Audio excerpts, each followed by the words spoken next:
Think starting a CNC plasma business is as simple as flipping a switch? Think again. What if I told you that the real cost could make or break this? Today, I'm pulling back that curtain on what it actually takes. Not just the dollars, but the decisions, the trade-offs, and the hidden expenses that no one else talks about. You might think you got it all figured out, but trust me, by the end of this video, you'll be questioning everything you thought you knew about starting a CNC plasma business. To start, I'm going to take you through my exact process that I went through. And that began by determining what I actually wanted. I needed a table that could cut at least a full width sheet. So I opted to go with a 4 foot by 3 foot cutting area. I also wanted the ability to cater to the more agricultural side of things. A lot of those customers are requiring thicker material. So I opted to go for a machine that could cut up to 1/2 inch plate. Then for more of a safety and cleanliness side of things, I needed a water table. Last but not least, what I know now, those of you who've been following the build series a little bit, originally, I wanted to just not use a THC and an initial Z height touch probe. But like I said, now I know that's almost a necessity. If you want to do anything that on a larger scale, probably more than like 8 to 10 inches. Wow. You're gonna need a THC and an IHS, or an initial height sensor. And really, this is just raw costs of the actual cutting machine. We have to keep in mind that the actual expenses go way beyond the scope of the machine itself. Here's my official BOM. Now, some of you might ask, why not just purchase instead of build? You see, I already did a whole bunch of research on similar based machines from what I had designed up to some of the plans that I was looking at for DIY build. And let's just say you'll find out the hard numbers at the end of how much I saved by building my own. And if I were to do this over, would I build again? Okay, so now that we have my BOM open, let's get a breakdown of all of the core components. What is it gonna take to actually put this machine together?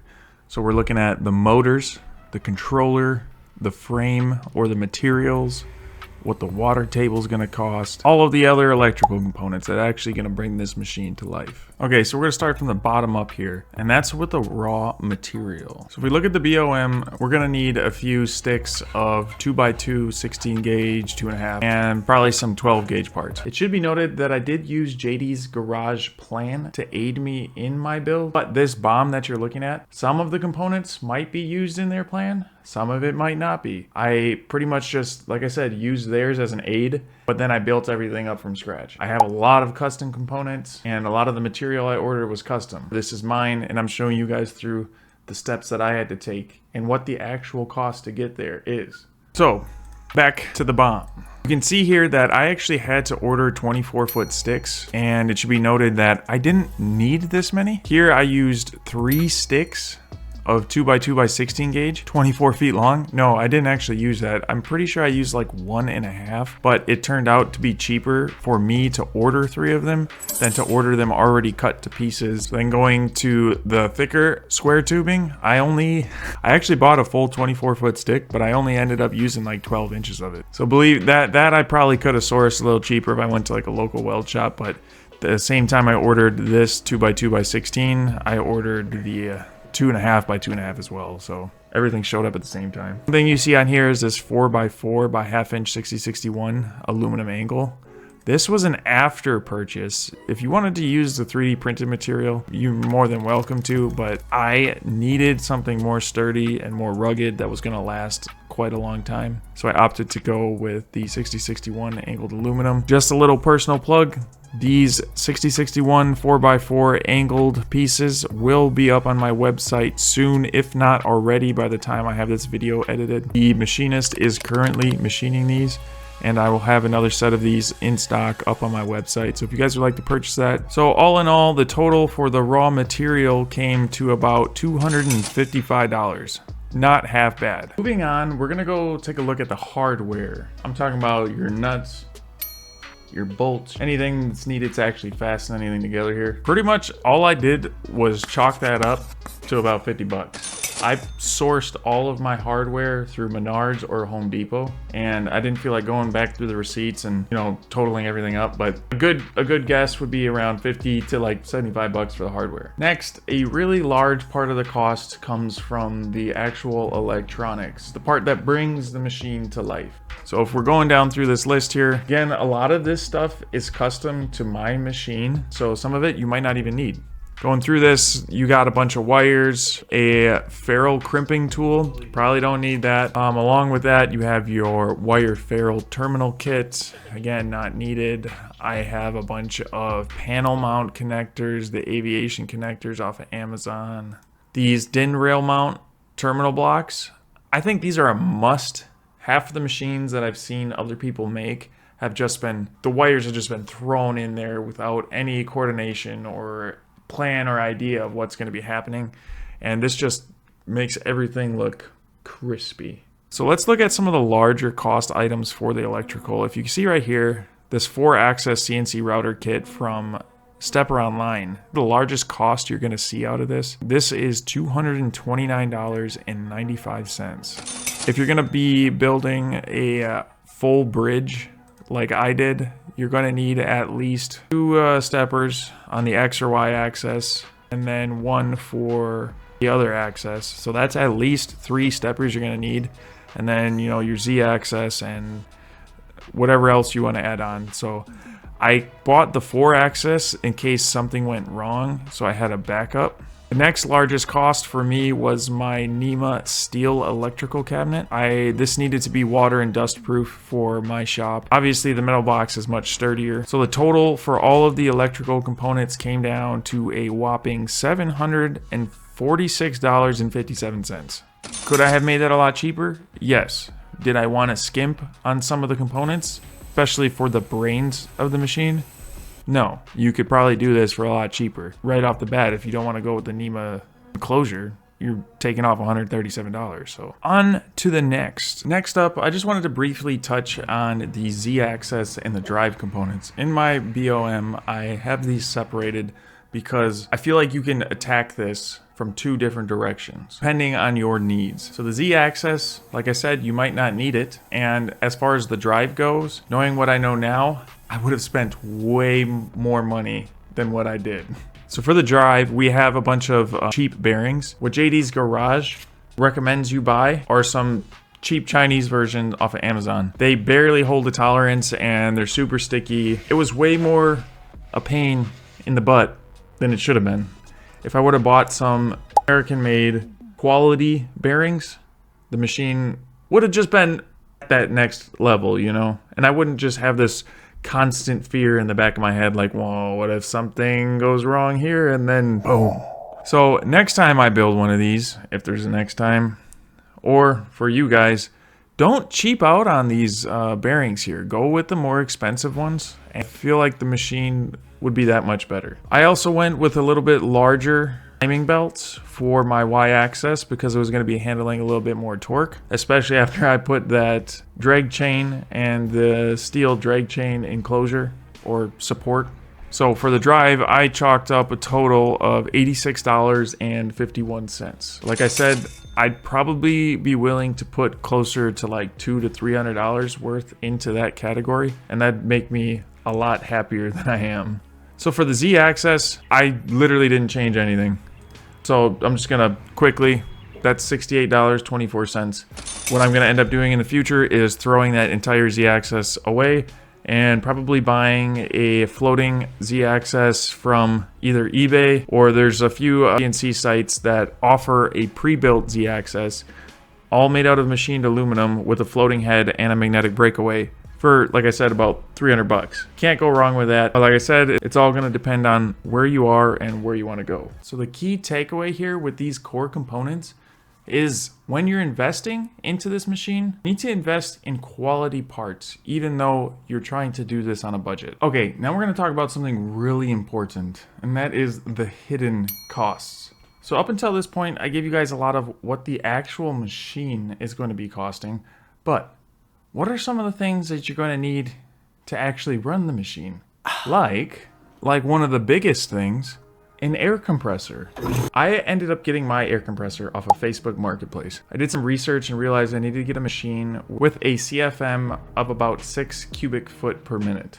The air compressor I ended up getting was a Master Force 60 gallon 155 psi, which can provide about 11.5 CFM. I ended up getting that particular air compressor for $450. I believe he originally had it posted for about $800, but we negotiated down and I actually ended up doing some side work for him and I got a really good deal on that. Next, and what goes along with that, is the air dryer.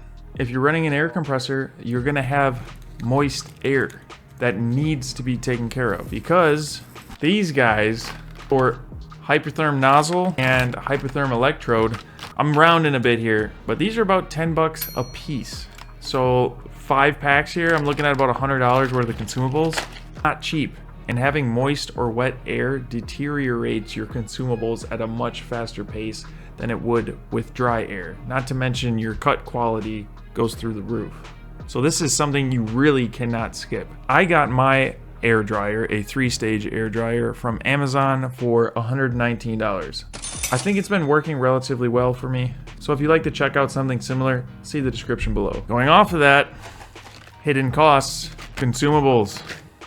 Since we already touched on that, I won't go into much more detail, but expect to pay about $10 a piece for what you're looking for. Something else you might need to keep in mind is the cutting fluid. I have actually not ran cutting fluid in my machine yet. I know there's a bunch of home remedies people have been suggesting with borax and food coloring. What I believe I'm going to be going with is called Sterling Cool. It's an anti-rust, antibacterial, and anti-fungus that you mix with water in your actual cutting machine to help stop the warping and bacteria growth, as well as it pretty much eats all the smoke that would come up inside of the building. And that's the main reason why I want to get this. On their website, I mean, correct me if I'm wrong, but I believe it was around $170 for a 5-gallon pail. So those are a few hidden cost items that not a lot of people think of, but they can jack up the price significantly. And then I do want to touch base a small amount of time on the actual plasma cutter. I opted to go with the professional version, a Hypertherm 45 XP, and that costed me $2,966.25. If you're going to buy this outright from, let's say, a third-party supplier like Amazon or some other welding supply company, you're probably going to be looking at like $3,200. I got mine a little bit cheaper because I went direct to the source. Because I went with an actual salesman who represents Hypertherm, he ended up giving me a slight deal for my machine. But depending on what you're looking at doing, you don't need the professional version. I've seen a lot of people with their razor cut 45s and it seems to have been working perfectly fine for them. I just like the higher end equipment because I feel like it'll last longer and the performance is second to none. Another important step in my build was the 3D printed components. Though I'd rather have everything made out of CNC aluminum, I know that just jacks the price up and sometimes that's just not realistic. But if you look on JD's Garage website, you can buy all of their 3D printed components for about $100. And for that price, I was like, wait a second. I've always wanted a 3D printer. So you can guess what I did next. I went online and researched a lot of different 3D printers, but in the end, I decided to settle on the Creality K1. And this thing has been nothing but a beast for me. This thing, to be honest, it just doesn't compare. I did not want to work on a 3D printer. I didn't want to build it. I just wanted to get it into my house and immediately start printing. This thing was plug and play from the start. The main reason I went with this is because of the speed. The speed at which this thing prints is ridiculous. And I know since I bought this, there's been the Creality K1 Max and other fast 3D printers, but I was so used to the super slow printing speeds. The minute this thing turned on, I was like, oh. Anyways, I ended up spending $507.55 on the Creality K1. That included a $77.17 discount So I figured the 5-to-1 ratio of spending $100 on the printed parts, $500 versus getting a 3D printer, being able to print the parts, and then anything else I want, like some of these cool pieces, and a new design for the bearing blocks that have snap together pieces. So you're not futzing around with trying to put that bearing in there anymore. If you know what I mean, you know what I mean. Frustrating. Now for some real talk. Is the DIY version of this build actually worth doing versus just purchasing a comparable machine outright like the Langmuir Systems Crossfire Pro? So let's go to Langmuir Systems website and see what they offer. So we go to the Crossfire Pro, and it looks like they have an outright cost of $2,749. And what does that include? This includes the actual table, the water pans, the fire control motion software, and Autodesk Fusion 360. So that's not bad. It actually comes with some of the software. Add-ons, I guess mine doesn't have a laptop stand, so we won't include that. Mine doesn't have an automatic torch height controller, but I would probably add that on. So I'm gonna go ahead and throw that on there because I'm gonna end up getting that eventually. The limit switch kit, mine doesn't have limit switches, so I won't include that. And the Hypertherm 45, mine's a Power Max. This one's the Sync. Sync's a little bit more expensive, but we'll go ahead and click that on there. So even without the torch height controller though, $545,000. Whoa, what am I even saying? So with all of those add-ons and options, we are looking, plus $249 flat rate shipping. So with all of those options, the Langmuir System Crossfire Pro is coming out to, including shipping, $5,949 plus $249. And then times tax, which is 5.5 or 5%. So for the Langmuir Systems Crossfire Pro, I have a total price of $6,507.90. So let's take a look at how much my machine cost. So if we scroll over to the bottom, running total for my machine with everything, I'm talking about the air compressor, the Hypertherm 45, the 3D, including the price of the 3D printer, everything, I'm at a price of $5,249.11.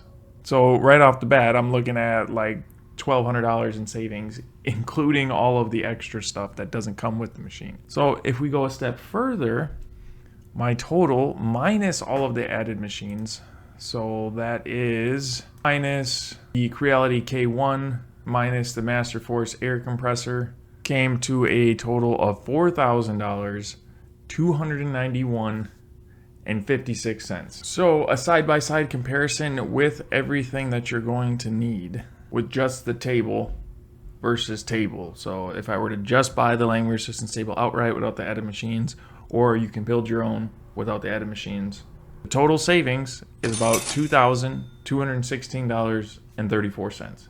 And for those of you wondering, the cost to just make the table itself, without even the Hypertherm plasma cutter or any plasma cutter at all, just the table, my 4x3 table cost me $1,138.07. Okay, so just looking at the numbers outright, that sounds pretty good. But once we start looking at the overview for both approaches, like customizations, upgrade potential, convenience, time, etc. Looking back at it, if I were to do this over, I probably would have just bought the Langmuir Systems Crossfire Pro outright. With my specific goal in mind, I built this machine because I wanted to start a business. It's been probably 6 to 7 months in the making, and my machine is just now up and running. While I did learn a lot along the way about the machine, the process, but if I could have just spent the money outright, have the machine delivered, and then it starts working right out of the package, to me, that's a little bit more valuable than a few $1,000 savings that I had. Not to mention the 6 months that I spent working on it, because what's my time worth? It's not worth it. So I know a lot of you guys might have thinking the opposite, but it all depends on your reasoning. For me, it probably would have made more sense to just buy the machine outright, but some people just like working on the machines as a hobby. If you're one of those guys, go ahead. But it's just something to keep in mind when you're deciding whether or not to purchase or build. So there you guys have it. Pretty much a full breakdown of what it took me to start my CNC plasma cutting business. Whether you decide to build your own machine or buy one up front, just remember that it's not only about the upfront cost. There's a lot that goes into making sure that you have a reliable, efficient setup that can grow with your business. If you learned something new today, or if this video helped you on your own journey, be sure to give a thumbs up. And go ahead and hit that subscribe button. I'd love to hear your thoughts and questions in the comment section below. Thanks for watching. See you next. Whoa. This was a video supposed to be about the cost breakdown of starting a CNC plasma business. But pretty much you just showed us what it costs to make your CNC plasma table.